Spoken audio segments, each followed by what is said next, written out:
दोहा में कवि जी भाव बड़ा सुंदर लिखल है। कौन तर्जमा? के राजा जी भैये के बाजा जी मजा में हमारे के देनी हंसा जा जी ढोली बाजा डाली माली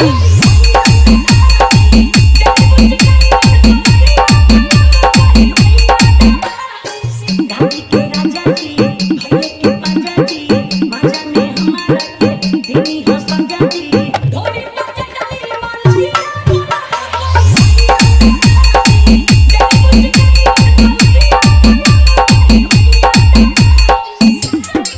डीजे अभिषेक राज फतेहपुर बेरौना। डीजे अभिषेक राज फतेहपुर बेरौना। डीजे अभिषेक राज फतेहपुर बेरौना।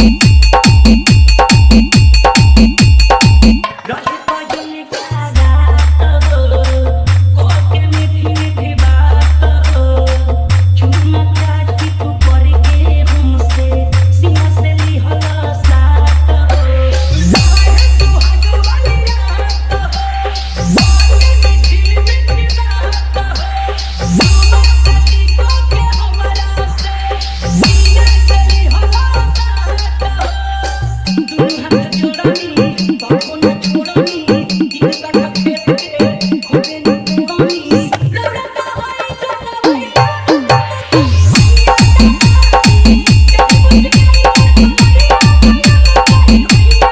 घाटी के राजा जी भैये के बाजा जी मजा में हमारा के देनी हो सजा जी ढोली बाजा डाली माली